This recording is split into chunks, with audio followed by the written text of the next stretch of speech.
সামনে কথা বলবো। আজকের আলোচনার বিষয় নিয়েছি সূরা নিসার 58 নম্বর আয়াত তেলাওয়াত করেছি। এই আয়াতের দিকে লক্ষ্য করে আলোচনা করবে ইনশাআল্লাহ। আমি ভূমিকা লম্বা করব না, সরাসরি মেন আলোচনার দিকে যাব ইনশাআল্লাহ। রাজি আছেন তো সম্মানিত ভাইরা? সূরা নিসার 58 নম্বর আয়াত তেলাওয়াতের মাধ্যম দিয়ে মেন আলোচনা করবে ইনশাআল্লাহ।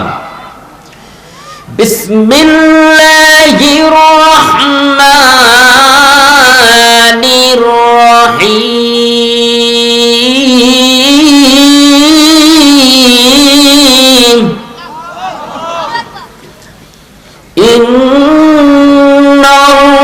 ইন্নাল্লাহা ইয়া'মুরুকুম আন তু'আদ্দুল আমানাতি ইলা আহলিহা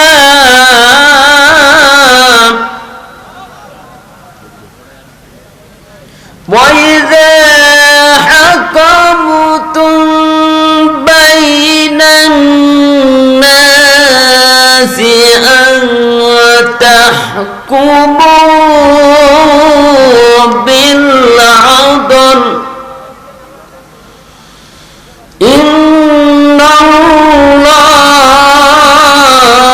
ইন্নাল্লাহা নি'মা ইয়া'iদুকুম বিহি ইন্নাল্লাহা কানা সামিআন বাসীরা।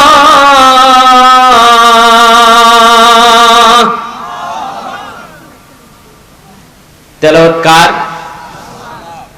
সবকিছু আল্লাহর। আমরা কার? জমিন কার? বাড়ি কার? বউ কার? বুঝে সুঝে আজকে উত্তর দিবেন। দেখি পীরগাছার এলাকার লোক কেমন কোরআন বোঝে। আজকের আলোচনার মাধ্যম দিয়েই বোঝা যাবে ইনশাআল্লাহ। রাজি আছেন তো সম্মানিত ভাইরা? আল্লাহ মুখের খবর নেন না অন্তরের খবর নেন? আল্লাহ অন্তরের খবর নেন। কথা বলেন ঠিক কিনা সম্মানিত ভাইরা? আল্লাহ রাব্বুল আলামিন এখানে বলেছেন আমানতের কথা। কিসের কথা? আল্লাহ তাআলার নির্দেশ আমানতের কথা বলেছেন। যার আমানত তাকেই দেওয়া লাগবে, নষ্ট করা যাবে না। আমানতের খেয়ানত করা যাবে যাবে না। সম্মানিত ভাইরা, আল্লাহ রাব্বুল আলামিন তার পাক জবানের ভিতর আবার আল্লাহ জানিয়ে দিলেন, কি সুন্দরভাবে আমার আল্লাহ জানিয়ে দিলেন আমানতের খেয়ানতের কথা। হক বেরোন, হককে পৌঁছে দেওয়া, এই কথা নিয়ে আজকের আলোচনা করবে ইনশাআল্লাহ। আপনারা রাজি আছেন তো সম্মানিত ভাইরা? আল্লাহ পাকের রাসূল জনাবে মুহাম্মদ রাসূলুল্লাহ সকলে বলি সাল্লাল্লাহু আলাইহি সাল্লাম, যিনি হলেন বিশ্ব নবী হযরত মুহাম্মদ। আবার আপনার নবী তো জাহানের নবী, সেই নবীর নামটা কি? তিনি হলেন বিশ্ব নবী হযরত মুহাম্মদ। নবীর কাছে আল্লাহ রাব্বুল আলামিন জিবরাইলকে পাঠাইছেন 82, আল্লাহ পাক 24,000 বার পাঠাইছেন। কিতাব প্রমাণ করেছে আমার নবীর কাছে যখন জিবরাইল যাওয়া আসা করত 24,000 বার। কতবার? নবীজি শয়নে বসনে উঠতে চলাফেরায় বিভিন্ন কৌশলে যত অবস্থায় যে অবস্থায় নবীজি ছিলেন ওই অবস্থায় আমার আল্লাহ জিবরাইলকে পাঠাইছেন 24,000 বার। বলেন সুবহানাল্লাহ। আবার আপনার নবী তো জাহানের নবী বিশ্ব নবী হযরত মুহাম্মদ, যে নবীর কথা অনুসরণ করলেন, যে নবীর কথা অনুযায়ী যারা চলাফেরা করবে আল্লাহ রাব্বুল আলামিন তারে জান্নাতের মেহমান বানাবে। আওয়াজ দিয়ে বলেন সুবহানাল্লাহ। সম্মানিত ভাইরা, আমার নবীর উপর কোরআন নাজিল হয়েছে, কি হয় নাই? যে কোরআন নাজিল হয়েছে নবীর উপর, কিন্তু হযরত মুসা আলাইহিস সালাতু ওয়াস সালামের উপরে কোনো কোরআন নাজিল যে কিতাবটা আমার মুসা আলাইহিস সালাম কি দিবে, নবীজি মুসা আলাইহিস সালাতু ওয়াস সালাম কিতাব নেওয়ার জন্য আল্লাহর কাছে যাবেন। আল্লাহর কাছে যাবেন কিতাব নেওয়ার জন্য। আল্লাহ রাব্বুল আলামিন জিব্রাইলকে পাঠিয়ে দিলেন, যাও তোমাকে এই মুহূর্তে আল্লাহ পাক কিতাব দিবেন। এই কিতাব নেওয়ার জন্য জিব্রাইল আলাইহিস সালাম খবর পাঠাইলেন মুসা নবীর কাছে। মুসা নবী তিনি চলে গেলেন, সামনের দিকে অগ্রসর হতে আরম্ভ করলাম। সম্মানিত ভাইয়েরা, কোন নেতা, কোন ভালো মানুষ, কোন মুরব্বী অথবা কোন যদি দেশের প্রেসিডেন্ট অথবা কেউ যদি এরকম কোন কাজের বিনিময়ে কোথাও যায়, তার জন্য হাজার হাজার মানুষ তাকায় থাকে আমাদের এই রাস্তা দিয়ে ওই লোকটা যাবে। কথা বলেন ঠিক কিনা? সম্মানিত ভাইয়েরা, রাগ করতেছেন আপনারা? এবার হযরত মুসা আলাইহিস সালাতু ওয়াস সালাম কিতাব নেওয়ার জন্য অগ্রসর হয়েছে সামনের দিকে। সম্মানিত ভাইরা, কিতাব নেওয়ার জন্য যাবেন। হাজার হাজার মানুষ ওই মুসা নবীর লাল গালিজা সম্মান দেওয়ার জন্য তার কাছে উপস্থিত হয়েছে এবং রাস্তার দুই পাশে দিয়ে দাঁড়ানো। এবার মুসা নবী কিতাব নেওয়ার জন্য যাবেন। সম্মান দেওয়ার মালিককে আল্লাহ, যিনি আল্লাহ রাব্বুল আলামিন কিতাব দিবেন মুসা নবীকে। এই মুসা নবীকে সম্মান জানানোর জন্য হাজার হাজার মানুষ তাকায়া রয়েছে এবং রাস্তার পাশে দিয়ে রয়েছে। এবার মুসা নবী তিনি রওনা হলেন, সামনের দিকে অগ্রসর হইতেন। হঠাৎ একজন ব্যক্তির সঙ্গে সাক্ষাৎ হয়। লোকটা মুসা নবীকে ডাকতে বলেন, নবীজি আপনার কাছে একটা জিনিস আরজি। মুসা নবী ডাক দিয়ে বলেন কি আরজি, আপনার কি কথাগুলো বলেন। এবার মুরব্বী লোকটা ডাক দিয়ে বলেন, মুসা নবী আমার আল্লাহর কাছে আপনি যাচ্ছেন কিতাব নেওয়ার জন্য। যে নবী আল্লাহর সঙ্গে কথা বলতে পারেন, যে নবী আল্লাহর সঙ্গে সরাসরি কথা বলতে পারে, ওই নবীর কাছে নালিশ করলেন একজন মুরব্বী টাইপের একজন ব্যক্তি। লোকটা এসে বললেন, মুসা নবী আল্লাহর কাছে একটা আরজি পেশ করবেন। মুসা নবী বললেন, কি কথা বলবো? এবার মুসা নবীকে বললেন, কি কথা মানে? আল্লাহ রাব্বুল আলামিন আমার একটা গাভী দিয়েছে। কি দিয়েছে? গাভী চিনেন কি আপনারা? যে গাভীর থেকে আল্লাহ রাব্বুল আলামিন একটা বাছুরও দিয়েছে। আবার ওই গাভী থেকে আল্লাহ রাব্বুল আলামিন 10 লিটার করে দুধ আমার আল্লাহ দেয়। বলেন সুবহানাল্লাহ। এবার এই গাভীর দুধের কথা নালিশ করলেন কার কাছে? মুসা নবীর কাছে। মুসা নবী ডাক দিয়ে বলেন, ঠিক আছে আল্লাহর কাছে নালিশ করব। সম্মানিত ভাইরা, সামনের দিকে অগ্রসর হলেন। হবার পরে একজন যুবকের সঙ্গে দেখা। প্রত্যেকটা পয়েন্টের কথাগুলো আপনারা মনে রাখবেন, সব দলিল পেশ করব, প্রত্যেকটা কথাগুলো আপনাদেরকে আমি বলে দিব, ভেঙ্গে দিব। এবার মুসা নবী আরেকজনের সঙ্গে দেখা হলো, যুবক। কার সঙ্গে? যুবকের সঙ্গে দেখা হলো। যুবক লোকটা ডাক দিয়ে বললেন, এবার মুসা নবীকে বললেন, ইয়া নবী মুসা নবী আপনি আল্লাহর কাছে একটু আরজি পেশ করবেন। কিন্তু এই যুবকের এমন অবস্থা ছিল, টাকা নেই, পয়সা নেই, বাড়ি নাই, গাড়ি নাই, এমনকি কোনো বস্ত্র নেই। এই লোকটা মুসা নবীর কাছে আরজি করলেন, মুসা নবী আপনি নাকি আল্লাহর কাছে যাবেন কিতাব নেওয়ার জন্য, আপনি আমার জন্য একটা নালিশ করবেন আল্লাহর কাছে। মুসা নবী ডাক দিয়ে বলেন কি নালিশ করব? আল্লাহর কাছে বলবেন, আমার কোনো বস্ত্র নাই, টাকা নাই, পয়সা নাই, এমনকি বিবো নেই, কোনো কিছু নেই। আল্লাহর কাছে একটু আরজি পেশ করবেন। এই লোকটার বস্ত্র নাই, কিছু নাই, এর আর যে একটা লজ্জাস্থান আছে, লজ্জাস্থানটাকে আবরণ করার জন্য একটা বালুর দ্বীপের ভিতরে ঢুকিয়ে রাখছিল। বলেন নাউজুবিল্লাহ। সম্মানিত ভাইরা, একে সম্মান আল্লাহ দিবে কি দিবে না? লোকটা একটা বালুর দ্বীপের ভিতরে লজ্জাস্থান ঢেকে রাখছিলেন। আল্লাহর কি মার দেখুন। এবার মুসা আলাইহিস সালাম কিতাব নেওয়ার জন্য গেলেন। কিতাব নেওয়ার সময় হয়ে গেল, আল্লাহ পাক কিতাব দিয়েছেন। দেওয়ার পর আল্লাহর কাছে বলে, আল্লাহ আপনার কাছে দুইটা জিনিস নালিশ। আল্লাহ জানে কি জানে না? মনের খবর জানে তিনি কে। এবার আল্লাহ ডাক দেবেন মুসা নবী বলো কি কথা? দুইটা কথা। এক নাম্বার দেখা হলো কার সঙ্গে? মুসা নবী আসতেন গাবিওয়ালার সঙ্গে না ওই যুবকের সঙ্গে? গাবিওয়ালার সঙ্গে, যুবকের সঙ্গে দেখা হইছে। যুবক বলতেছে যুবক, এবার মুসা নবী ডাক দিয়ে বলতেছে যুবক তোমার একটা সুখবর। কয় কি খবর?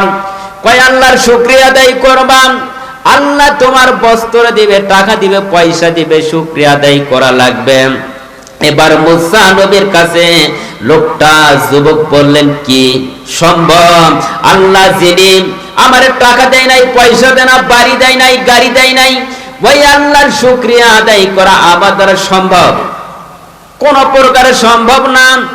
কই কেন সম্ভব হবে না? তুমি বলেছো আল্লাহর কাছে আরজি পেশ করার জন্য, আমি আল্লাহর কাছে আরজি পেশ করেছি, তুমি আল্লাহর শুকরিয়া আদায় করবা। যুবক ওই মুসা নবীর সঙ্গে এমন বিতর্ক শুরু করলো, এমন কি এক প্রকার মারামারি হবে। কিন্তু মুসা নবীর রাগ আছে না নাই? মুসা নবী ডাক দেবেন আমি আবু জেহেল ফেরাউনের লোকদেরকে থাপ্পড় মারিয়া সোজা করার লোক সেই মুসা। এবার লোকটা একটু কি হয়ে গেছে, নরম। সম্মানিত ভাইরা, মুসা নবীর কাছে আটক হয়ে গেছে সেই যুবক। যুবক এবার চুপ করে থাকলেন। মুসা নবী লাঠি আলোক করছে, কি খবর আছে? সম্মানিত ভাইরা, লাঠির কাছে আটক আছে না নাই? এবার মুসা নবী যুবক ডাক দিয়ে বলতে ঠিক আছে। মুসা নবী সেখান থেকে আসলেন, আসার পরে দেখা হলো মুরব্বীর সঙ্গে। যে মুরব্বী দুধ চেয়েছিল 10 লিটার, আল্লাহ তার কমায় দেওয়ার জন্য বারবার করেছিল, আর নালিশ করলেন আল্লাহর কাছে, আল্লাহ 2 লিটার জন্য আমারে কমায় দেয়। বলেন তো এলাকার কোন লোক আছে কি যারা 20 মণ ধান পান, তাহাজ্জুদের নামাজ পড়ে কি দোয়া করেন আল্লাহ 15 মণ ধান দিও? কি আছেন? কারা কারা আছেন একটু হাত উঠে দেখান দেখি। আছেন? তাহাজ্জুদের নামাজ পড়ে আল্লাহর কাছে দোয়া করেন আল্লাহ 20,000 টাকা বেতন পাই, পরমাস থেকে যেন 30,000 পাই, কি বলেন না? আল্লাহ 15 মণ ধান দিয়েছে, এবার যেন 20 মণ ধান হয়। কিন্তু লোকটা বলেছেন আল্লাহ 2 লিটার দুধ যেন কমায় দিও। নালিশ করেছিল কার কাছে? মুসা নবী আল্লাহর কাছে নালিশ করলেন। আল্লাহ বললেন যাও আবার শুকরিয়া আদায় সে যেন কম করে। বলেন সুবহানাল্লাহ। শুকরিয়া আদায় কম করবেন কারা কারা? হ্যাঁ বলেন নাউযুবিল্লাহ। এবার মুসা নবী এসে যুবক এবার মুরব্বী বাবাকে ডাক দেব না, মুরব্বী দয়া করে আল্লাহর ইবাদত কম করবেন, শুকরিয়া আদায় করবেন কম, তাহলে আপনার দুধ কমায় দিবেন। এবার মুরব্বী ডাক দিয়ে বলেন অসম্ভব, নুন এবার কখনোই না। যে আল্লাহ রাব্বুল আলামিন আমাকে একটা গাভী দিয়েছে, একটা বাছুর দিয়েছে, এমনকি জমিনের ঘাস খাই, জমিনের পানি খাই, ওখান থেকে আল্লাহ পাক আমারে 10 লিটার দুধ দেয়। ওই আল্লাহর ইবাদত আমি আরো বেশি বেশি করব। বলেন সুবহানাল্লাহ। আল্লাহর ইবাদত করতে লাগলো আরম্ভ আরো বেশি বেশি। আল্লাহ পরের দিন তারে 10 লিটারের জায়গায় 14 লিটার। বলেন সুবহানাল্লাহ। লা ইন শাকারতুকুম লা আজিদান্নাকুম। যারা শুকরিয়া আদায় করবে আল্লাহ তার নিয়ামত বাড়ায় দেয়। বলেন সুবহানাল্লাহ। যে যুবকটার বস্ত্রহীন, টাকা নেই, পয়সা নেই, মুসা নবী এক জায়গায় গেলেন বিচার করতেন। হঠাৎ দেখে যুবকটা এসেছে। যুবকের কাছে কোনো কাপড় নেই, বস্ত্র নেই, কিছু নেই। লোকটা মুসা নবীর কাছে সে দাঁড়ায় রয়েছে। মুসা নবী বলতেছে তুমি কি ওই যুবক? কয় হ্যাঁ। তোমার এই অবস্থাটা কেন? এবার সম্মানিত ভাইরা যখন এই কথা বললেন, মুসা নবী বললেন তোমার এই অবস্থায় হালত কেন হয়েছে? এবার যুবক দাদা বললে আমার এই অবস্থা হলো একটা কারণ, মূল রহস্য আছে, কারণ রয়েছে, সেই কারণটা কি বলো? কয় আমি আল্লাহর শুকরিয়া আদায় করি নাই। আপনি যে বলেছিলেন শুকরিয়া আদায় করতে, আমি শুকরিয়া আদায় করি নাই। আল্লাহ রাব্বুল আলামিন এমন পূর্ব অঞ্চলের থেকে এমন একটা ঝড় তুফান, এমন একটা ঝড় দিয়েছেন, ওই ঝড়ের কারণে আমার কাছে একটা আমানত হিসাবে একটা বালুর দ্বীপ ছিল। ওই বালুর দ্বীপের ভিতরে আমার লজ্জাস্থানটাকে আবরণ করে রেখেছিলাম। এই বালুর দ্বীপটাও আল্লাহ পাক আমারে উড়িয়ে দিয়েছে, বলেন নাউজুবিল্লাহ। সম্মানিত ভাইরা, আপনারা কি বুঝছেন? যারা এই দেশের প্রেসিডেন্ট ছিল তারা আল্লাহর শুকরিয়া আদায় করে নাই, তাদের বাংলাদেশ থেকে তাড়িয়ে দিয়েছে। আওয়াজ দিয়ে বলেন ঠিক কিনা? সম্মানিত ভাইরা, ভয় খাচ্ছেন কারা কারা? দুই হাত উঠে দেখান। ভয় পান? কথা হবে কোথায় থেকে? কোরআন থেকে। কোরআন থেকে কথা হবে, কারো বানোয়ার কোন দলিল পেশ করা হবে না। সম্মানিত ভাইরা, মুসা নবী ডাক দিয়ে বললেন, যুবক তোমারে বলেছিলাম যে শুকরিয়া আদায় করো, আজকে শুকরিয়া আদায় না করার জন্য আল্লাহ তোমারে নেকটা বানায় রাখা। সম্মানিত ভাইরা, বাংলাদেশ থেকে আমাদের বুবু হাসিনা যখন দেশ পার হলো, একটা মহিলা যখন কোন বাপের বাড়ির থেকে, শ্বশুর বাড়ির থেকে বাপের বাড়িতে যখন ঘুরতে যায়, 14টা সুটকেস ব্যাগ নেই। কথা বলেন ঠিক কিনা? কয়টা ব্যাগ নেই? কার বউ নিয়ে যায়? একটু হাত উঠে দেন হুজুর। আবার বউ যখন বাপের বাড়িতে যায় 14টা ব্যাগ নিয়ে যায়। কি কারণ কেউ বলতে পারবেন? বলেন তো, কয়টা ব্যাগ নিয়ে যায়? 14টা না? আমাদের বুবু হাসিনা কয়টা ব্যাগ নিয়ে গেছিলেন? হেলিকপ্টার কয়টা ব্যাগ উঠাইছেন? 14টা। 14টা ব্যাগের ভিতরে দেখবেন আলু আর পটল। কি কি ছিল? টাকা ছিল, পয়সা ছিল, স্বর্ণ ছিল। এগুলা মনে হয় আমার ঘরে নিয়ে গেছে। কার ঘরে নিয়ে গেছে? আপনার আমার ঘরে নিয়েছে। কথা বলেন ঠিক কিনা? তাহলে আমানতের খেয়ানত করছে না? গদিতে বসাইছেন, কি করছে? আমানতের খেয়ানত করছে না? আপনারা বিশ্বাস করে এই গদিতে বসাইছেন, আপনাদেরকে টল দিবে, আপনাদের আমানতের খেয়ানত করছে। এই ধরনের বাংলাদেশে আর কোন প্রকারে বসার সুযোগ কোন মানুষ পাবে? কি পাবে? আর পাবে না। সম্মানিত ভাইরা, খুব খেয়াল করে গুরুত্বপূর্ণ সহকারে কথাগুলো শুনবেন। আমি হয়তো আলোচনা করতেছি, আপনার মন খারাপ করতেছেন। যদি বলেন যে হুজুর একটু খালেক শরীয়তপুরের কণ্ঠের ওয়াজ করেন, তাও পারি ইনশাআল্লাহ। যদি বলেন সাইদি সাহেবের কণ্ঠে ওয়াজ করেন, সেটাও পারবো। যে ওয়াজ নিজের কণ্ঠে যে ওয়াজ করতেছি, আপনাদের কি খারাপ লাগতেছে? কি শরীয়তপুরের কণ্ঠে ওয়াজ শোনাবো? 10 মিনিট শোনাবো? কারা কারা রাজি আছে? তুই হাত উঠে দেখান। লিল্লাহে তাকবীর। শুনবেন তাহলে? তবে আমার আলোচনাটা, ওই আলোচনাটা বলবো 1 ঘন্টা বায়ানের পরে। কারা কারা থাকবেন তাদেরকে শোনাবার। যারা যারা যাবেন, মনে করেন আবু জেহেলের দালাল আছিল এখানে। কথা বলেন ঠিক কিনা? কারা কারা উঠিয়ে যাবেন? হাত উঠে দেখান আমাকে, যে হুজুর আমি উঠিয়ে যাব, আপনার ওয়াজ শুনবো না। আমি তো ওয়াজ শুরুই করিনি, কেবল মাত্র শুরু। আজকে এসেছি আপনাদের কিছু বায়ান দিব, কিছু কথা দিব, সুন্দর সুন্দর গুরুত্বপূর্ণ কথা বলবো এবং মাঝে মাঝে সঙ্গীত দিব। শুনবেন তো ইনশাআল্লাহ? সম্মানিত ভাইয়েরা, এবার মুসা নবীর কাছে শেষ বলেছিল যে এই যে অবস্থা, আমার ল্যাংটা হয়ে গেলাম। সম্মানিত ভাইরা, আপনার বস্ত্র থাকতে, টাকা থাকতে পারে, বাড়ি থাকতে পারে, ঘর থাকতে পারে, কিন্তু আল্লাহ ইচ্ছা করলে আপনার ওই জমিনে থাকার মতন কৌশল দিবে না। দিবে? সম্মানিত ভাইরা, আল্লাহ নবী হযরত মুহাম্মদ রাসূলুল্লাহ সকল বনি সাল্লাল্লাহু আলাইহি সাল্লাম নবীজির যখন আবার নবীর বিবি খাদিজা রাদিয়াল্লাহু তাআলা দুনিয়া থেকে বিদায় হয়ে যাবেন, আবার নবী যখন, নবীর বিবি যখন খাদিজা বিবি দুনিয়া থেকে বিদায় হয়ে যাবেন, ইতিমধ্যে বিবি খাদিজা নবীজিকে ডাক দিয়ে বলেন, ইয়া রাসূলুল্লাহ, হাবিবাল্লাহ, আপনি আমার জন্য দয়া করে কবরের সওয়াল জবাব দিবেন। বলেন সুবহানাল্লাহ। এ মুসলমান, কবরের সওয়াল জবাব দিবে তিনি কে? আল্লাহ রেডি হয়ে আছে। এবার নবীজির বিবি খাদিজা রাদিয়াল্লাহু তাআলা দুনিয়া থেকে বিদায় হয়ে গেল। এবার বিদায় হয়ে যাওয়ার পরে তারে কবরে রাখা হলো। নবীজি দাঁড়ায় রয়েছে। আল্লাহ পাকের ফেরেশতা জিবরাইল এসে বলতেছে, ইয়া রাসূলুল্লাহ, হাবিবাল্লাহ, আপনি কেন দাঁড়ায়া? কিন্তু আবু বকর ডাক দিয়ে বলতেছি ইয়া রাসূলুল্লাহ চলেন আমরা চলে যাব। সাহাবায়ে কেরামগুলো সকলেই চলে গেছে কিন্তু নবীজি যান নাই। নবীজি বারবার বলতেছে কখন মুনকার ডেকে আসবে আমি তার সওয়াল জবাবের উত্তর দেব। এবার সম্মানিত ভাইরা উত্তর দেওয়ার জন্য রেডি হয়ে আছে নবীজি। জিব্রাইল আসিয়া ডাক দিয়ে বলেন ইয়া রাসূলুল্লাহ ইয়া হাবিবাল্লাহ আপনাকে খাদিজার কবরের সওয়াল জবাবের উত্তর দেওয়া লাগবে না, আপনার খাদিজার বিবির সওয়াল জবাব উত্তর আমার আল্লাহই দিয়েছে। বলেন সুবহানাল্লাহ।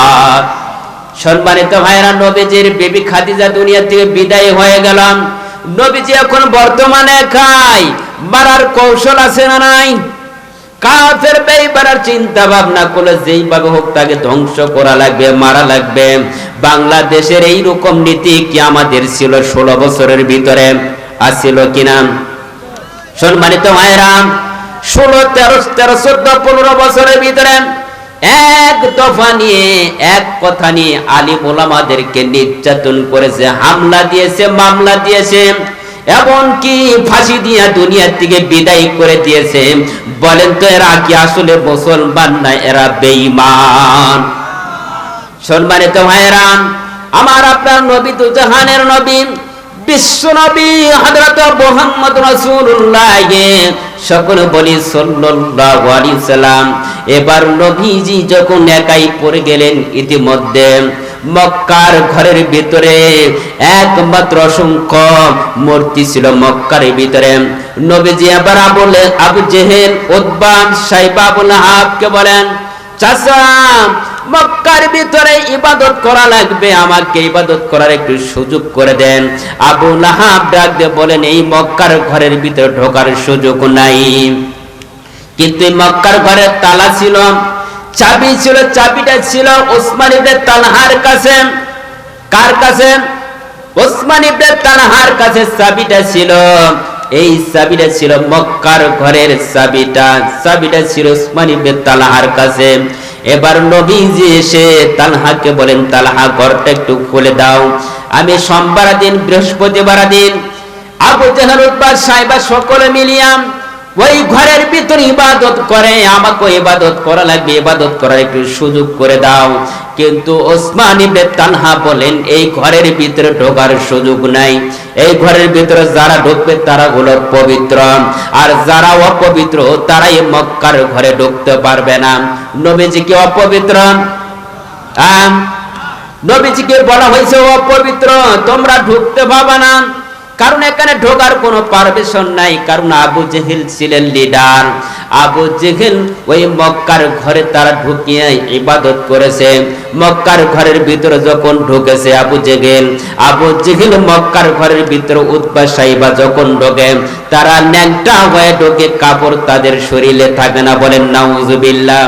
কয় মক্কার ভিতরে অসংখ্য মূর্তি, আমাদের দেবদেবী বাবা যারা আছে ওদের কাছে আমরা যাব ন্যাংটা হয়ে, কেন কাপড় নিয়ে যাব? আমরা তো ন্যাংটা হয়ে এসেছি। আমাদের দেশের কিছু লোক আছে যে কথা এরকম বলে, কি বলে না, ন্যাংটা বাবার দরবারে কেউ ফিরে না খালি হাতে। কথা বলেন ঠিক কিনা? আছে না নাই? সম্মানিত ভাইরা আবার এইরকম গাইছি অনেক জারি গান বলে, আমি বলবো না আস্তে আস্তে। সম্মানিত ভাইরা মক্কার ঘরের ভিতরে ঢোকার জন্য পারমিশন পেলেন না, না পাইয়া চিন্তা ভাবনা করলেন রসুল যে মক্কার ঘরতে ঢুকতে দেয় না। এবার সম্মানিত ভাইরা ঢোকার কৌশল করে দিবেন তিনি কে? তিনি হলেন আমার আল্লাহ। সম্মানিত ভাইরা আল্লাহ বলেন নবীজি আপনার ঢোকার কৌশল আমি আল্লাহ করে দিব। আমার আল্লাহ তাআলার পক্ষ থেকে যেই দিন হুকুম হবে, যেই দিন বিজয় হবে, আমার আল্লাহ ওই মক্কার ঘরের ভিতরে ঢোকার পারমিশন দিব। বলেন সুবহানাল্লাহ। ইজা জাআ নাসরুল্লাহি ওয়াল ফাত ওয়া রাআইতান নাসা ইয়াদখুলুনা ফি লিল্লাহি আফওয়াজা। সম্মানিত ভাইরা এবার আবু জেহেল বলতেছে না ঢোকা যাবে না। আবু জেহেল কেমন একটা লোক ছিল, এত বড় দাড়ি ছিল, লম্বা দাড়ি, কিতাবের মধ্যে প্রমাণ করেছে আবু জেহেলের এত বড় দাড়ি ছিল। আবু জেহেল যখন প্রসাব করত, প্রসাবের উপর আবু জেহেলের দাড়িটা লাপাইতেছে। বলেন এইরকম দাড়ি ছিল আমাদের দেশের, এইরকম দাড়িওয়ালা মুনাফিক দাড়িওয়ালা আবু জেহেল আছে না নাই? সম্মানিত ভাইরা, সেও নামাজ পড়েছে, সেও ইবাদত করেছে। আমাদের দেশে গোলালু ছিলেন তো আপনারা? আমাদের ওই এলাকায় গোলালু, অনেক এলাকায় গোলালু হয়। গোলালু চিনেন? গোলালু যেদিকে গড়াই সেদিকে গড়ে। আমরা আগে আপনাদেরই দলের লোক ছিলাম, কিন্তু ভয়ের কারণে বলতে পারি না। এরকম মুনাফিক আছে না নাই? বিড়াল চিনেন না? কম ঠেলাই ঠিক গাছে ওঠে, পেলা পড়ছে এখন আপনাদের দলেরই লোক। আর সুযোগ হবে না বাংলাদেশে এরকম 2 নাম্বার সিটারি ব্যবসা। আওয়াজ দিয়ে বলেন ঠিক কিনা? আবার দেশে ষড়যন্ত্র করতেছে আসার জন্য। আমরা বলতেছি বাবা আসো, তোমার তো আমরা আয়না ঘর রেখে দিয়েছি। আওয়াজ দিয়ে বলেন ঠিক কিনা? তোমাদেরকে আমরা ঢুকাবো, ঢুকাই শেষ নয়, বাংলাদেশ থেকে তোমাদেরকে ধ্বংস করে দেব ফাঁসির মঞ্চে। কথা বলেন ঠিক কিনা? সম্মানিত ভাইরা, সারা জীবন ছোটবেলায় থেকে আমরা দেখছি অনেক জ্বলাইছো, আর জ্বলানোর সুযোগ নাই। সম্মানিত ভাইরা, এই সময় আবু জাহেল বারবার বলতেছে না ভাতিজা ঢোকা যাবে না। নবীজি বললেন কেন ঢোকা যাবে না? সোমবার দিন বৃহস্পতিবার দিন ইবাদত করবা। কিন্তু ওসমান ইবনে তালহা হলেন ওই গেটের হলো দারওয়ান কে ছিলেন। হঠাৎ নবী এসে বললেন দারওয়ান ওসমান ইবনে তালহাকে বলতেছে একটা বারের জন্য কি দরজা খুলে দেওয়া যাবে না? কই না। কই কেন দেওয়া যাবে না?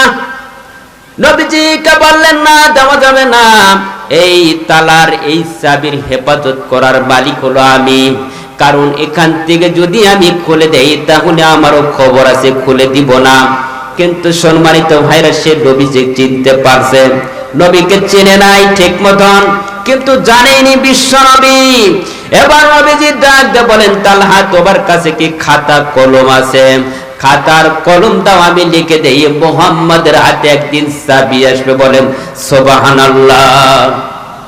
একদিন ক্ষমতা আসবে মুহাম্মাদের হাতে।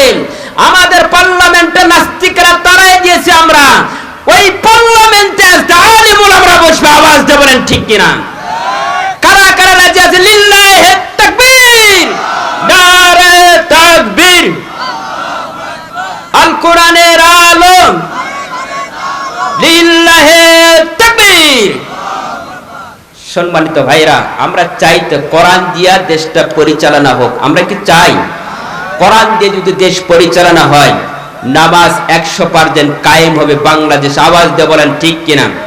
আমাদের দেশের পার্লামেন্টে এমন একজন ওমরের মতন লোক পার্লামেন্টে বসবে, তার বিনিময়ে তার কথার মাধ্যম দিয়ে সারা বিশ্বের বাংলাদেশের মানুষগুলো 5 ওয়াক্ত নামাজ বাধ্যতামূলক পড়বেন, তাদের বিবি বাচ্চাদেরকে পর্দায় রাখবেন। এই দেশে সম্পূর্ণ যেগুলো বেআইনি কাজ আছে আইন অনুযায়ী চলবে। আওয়াজ দিয়ে বলেন ঠিক কিনা? সম্মানিত ভাইরা, আমরা চাই তো কোরআন পার্লামেন্টে চলুক। আওয়াজ দিয়ে বলেন ঠিক কিনা? সম্মানিত ভাইরা, কিছুদিন আগে যশোহরের মাহফিল হয়েছিল, সেই মাহফিলে এসেছিলেন মিজানুর রহমান আজহারি। আপনারা কি চেনেন? ওনাকে চেনেন?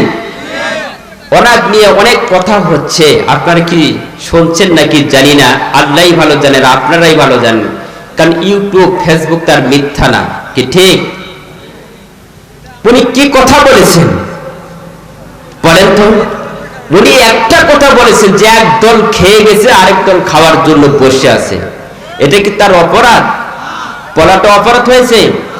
কেউ কি বলেছেন পীরগাছার অমুক এমপি সাহেব, পীরগাছার অমুক মেম্বার সাহেব, পীরগাছার অমুক চেয়ারম্যান সাহেব নাম ধরছে? হ্যাঁ, আওয়ামী লীগের নাম ধরছে, বিএনপির নাম ধরছে, জামাত ইসলামের নাম ধরছে, কোন পীর সাহেবের নাম ধরছে? কোন ব্যক্তির নাম ধরে নাই। তারপরও কিছু লোক রয়েছে যে তারা দালালি করতেছে, যে নাকি বলছে আমাদেরকে বলছে। মুসলমান ভাইরা, আপনারা কান পেতে শোনেন, যারা চুরি করে ওরা মনে করে যে আমাদের ইন্টিগ্রেট করবে, সেই পার্লামেন্টে বসবে। কারো ক্ষমতা আছে?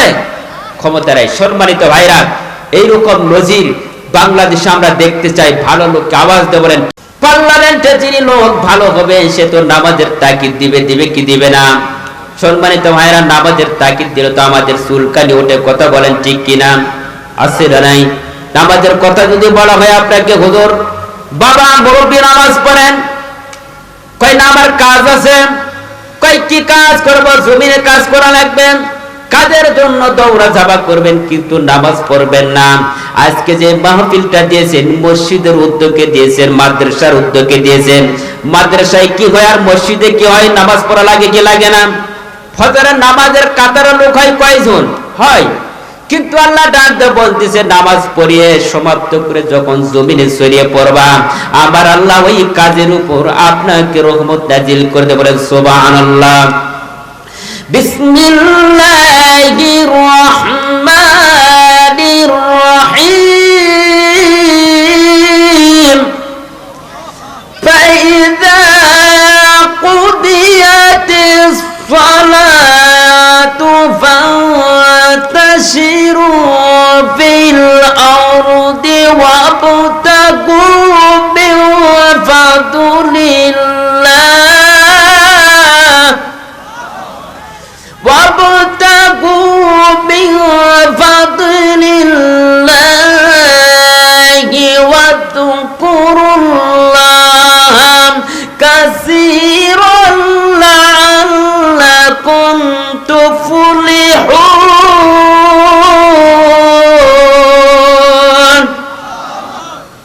কথাটা কার? আল্লাহ রাব্বুল আলামিন বললেন ফাইদা কুদিয়াতিস সালাত, নামাজ কায়েম করে সমাপ্ত করেন জমিনে ছড়িয়ে পড়ার নির্দেশ কার? আল্লাহ রাব্বুল আলামিন বললেন নামাজ সমাপ্ত করে তোমরা জমিনে ছড়িয়ে পড়ো। জমিনে ছড়িয়ে পড়ার সময় স্মরণ করা লাগবে কাকে? আল্লাহকে স্মরণ করা লাগবে। আল্লাহ কোন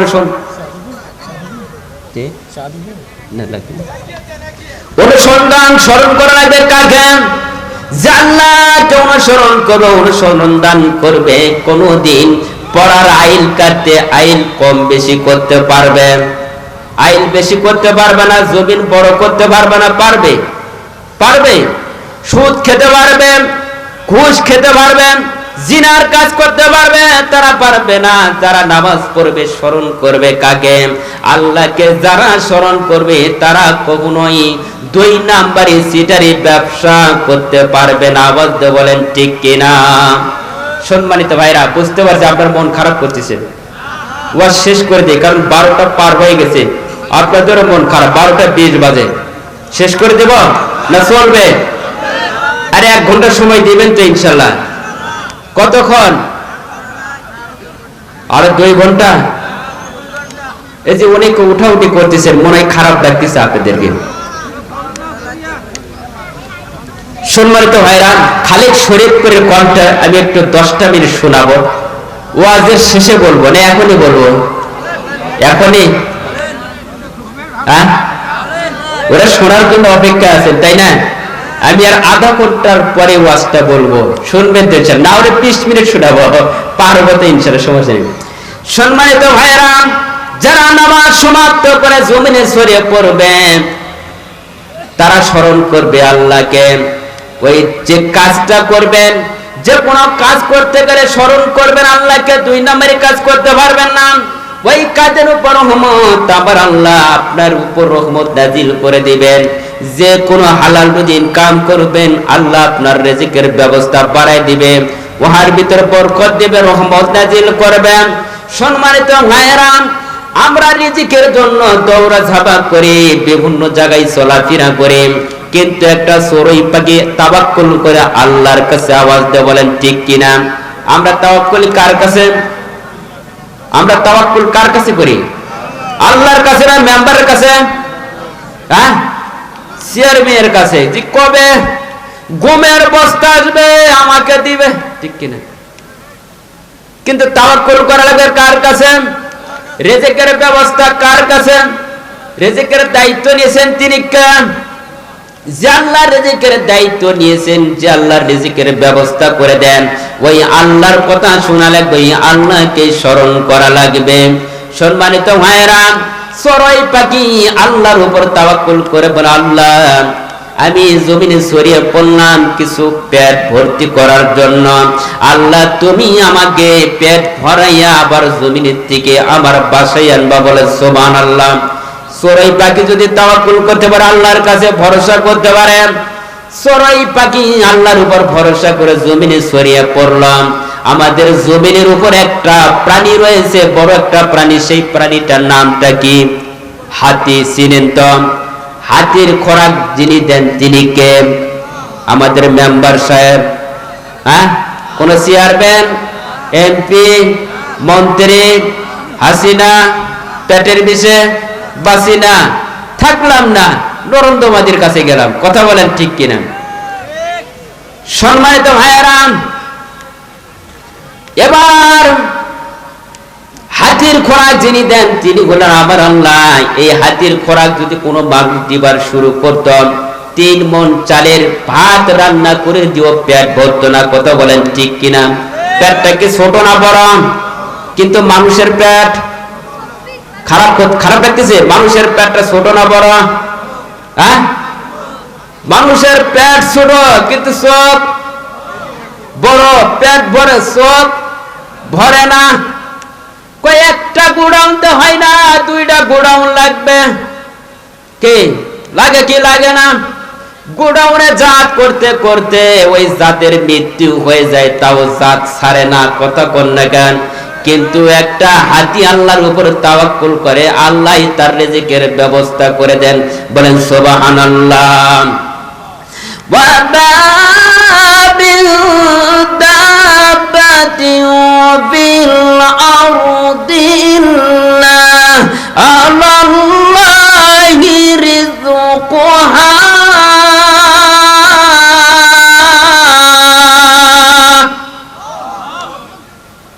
রিজিকের মালিককে আল্লাহ পাক বলেন, এই জমিনের যত কীট পতঙ্গ, যত বিচরণশীল প্রাণী রয়েছে, আমি আল্লাহ সকলের রিজিকের ব্যবস্থা দায়িত্ব নিয়েছি। বলেন সুবহানাল্লাহ।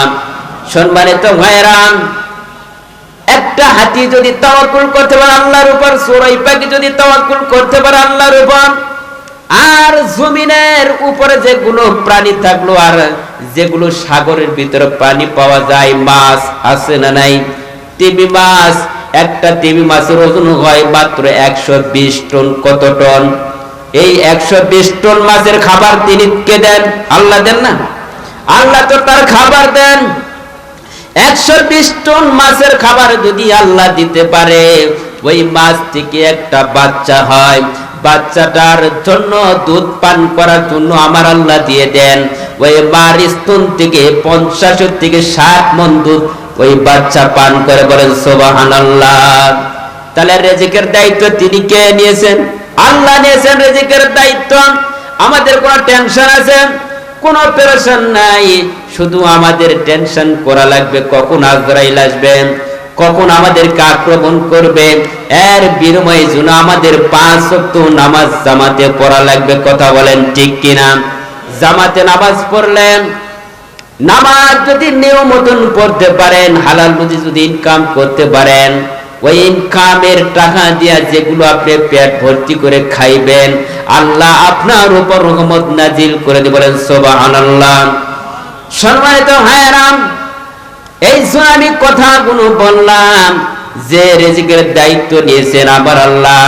আল্লাহর উপর তাওয়াক্কুল করা লাগবে, ভরসা করা লাগবে। আবার আল্লাহ রব্বুল আলামিন আপনার মনের আশা আকাঙ্ক্ষা পূরণ করে দেবেন। বলেন সুবহানাল্লাহ। সম্মানিত ভাইরা, এই জন্য পার্লামেন্টে ভালো লোক দরকার আছে। পার্লামেন্টে যদি ভালো লোক থাকে, বারবার তাকিদ দিবে নামাজ পড়া লাগবে। আমরা আগামী দিনের বাংলাদেশ এমন একটা লোক চাই, আপনার এলাকায় যদি কোনোদিন আসে বেড়াতে, হঠাৎ দেখছেন নামাজের সময় হয়ে গেছে, নামাজ পড়াবে, লোকটা যদি ইমামতির দায়িত্ব পালন করতে পারে। কথা বলেন ঠিক কিনা? এরকম বাংলাদেশের পার্লামেন্টের লোক আপনারা চান কি চান না? চান তো সকলেই। সম্মানিত ভাইয়েরা, ওই লোকটা পার্লামেন্টে বসলে নামাজের তাগিদ দেবে এবং কি সুদের কাজগুলো বিরত রাখা লাগবে, কথা বলবে। কথা বলেন ঠিক কিনা? সম্মানিত ভাইয়েরা, যারা নবীজিকে মহব্বত করেছেন, ভালোবেসেছেন, নবীর কথা অনুসরণ করবেন, নবীর কথা অনুযায়ী যারা চলাফেরা করেছেন, আল্লাহ পাকের নবীর উপর ভরসা করেছে, আল্লাহর উপর ভরসা করেছে, আবার আল্লাহ তার প্রতি রহমত নাজিল করে দেন। বলেন সুবহানাল্লাহ।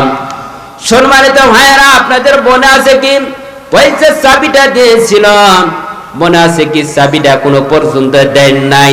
ওই চাবিটার কথা বলবো, 2 মিনিট একটু অপেক্ষা করবেন। এবার সম্মানিত ভাইয়েরা, বাবুই পাখিটা চিনেন তো? বাবুই পাখি, বাবুই পাখি বাসা বাঁধে কেমন করে চিনেন আপনারা? হ্যাঁ, কি সুন্দর করে বাসা বাঁধে। আমরা যখন ঘর তৈরি করি, বিল্ডিং নির্মাণ করতে গেলে বিল্ডিং এর চাপটা আমরা নিচের থেকে উঠাই না, আর বাবুই পাখি উপর থেকে বসাই দেয়। কথা বলেন ঠিক কিনা? এনার ইঞ্জিনিয়ার কে? আল্লাহ। বাবুই পাখির ইঞ্জিনিয়ার কে? আল্লাহ। এত সুন্দর করে একটা ঘর তৈরি করে, ওই ঘরের ভিতরে বিবি থাকবে কোন জায়গায় এবং কমন রুম থাকে, এখানে বসবে কে, সব কিছু সিটিং করে এর দায়িত্ব নিয়েছেন তিনি কে? আল্লাহ। কিন্তু আমাদের মানুষেরও দায়িত্ব নিয়েছে, কিন্তু আমরা মানুষ বুঝি না। কথা বলেন ঠিক কিনা? আমরা মানুষ খালি তাড়াহুড়া করি, কি করলে কি করব, কোথায় হালাল হারাম দেখি না। আমরা চিন্তা ভাবনা করি যে আমাদের 2 তলা 3 তলা 5 তলা বাড়ি হবে, এইগুলো নিয়ে আমরা ব্যস্ত। আওয়াজ দিয়ে বলেন ঠিক কিনা? সম্মানিত ভাইয়েরা, আল্লাহ রাব্বুল আলামিন এখানে বলে দিলেন যে তাওয়াক্কুল করে তোমরা ভরসা করো, আমি আল্লাহ তোমার রিজিকের ব্যবস্থা গ্রহণ করে নিয়েছি, রিজিকের ব্যবস্থা আমি আল্লাহ দিব। সম্মানিত ভাইয়েরা, নামাজটি একটা গুরুত্বপূর্ণ, খেয়াল করবেন। নামাজের কথা যদি জানতেন, রাসূল সাল্লাল্লাহু আলাইহি সাল্লাম বলেছেন নামাজ গুরুত্বপূর্ণ কথা। মুতার প্রান্তে জিহাদের জন্য আল্লাহ রাসূল বলেন সাহাবীরা মুতার প্রান্তে জিহাদ করার জন্য যাওয়া লাগবে, হাজার হাজার কাফের বেঈমানের সঙ্গে জিহাদ করা লাগবে। কিন্তু নবীজি বললেন মাত্র 10,000 সাহাবী। কত হাজার সাহাবী? 10,000 সাহাবী নিয়ে মুতার প্রান্তে জিহাদ করার জন্য গেলেন। মুতার প্রান্তে জিহাদ করার জন্য 3 জন ব্যক্তিকে নিযুক্ত করা হলো। কয়জন ব্যক্তিকে? 3 জন ব্যক্তি। যায়েদ, এরপর হলো আব্দুল্লাহ বিন রাওহা রাদিয়াল্লাহু তাআলা আনহু, জাফর রাদিয়াল্লাহু তাআলা আনহু। 3 জন ব্যক্তিকে নিযুক্ত করা হলো।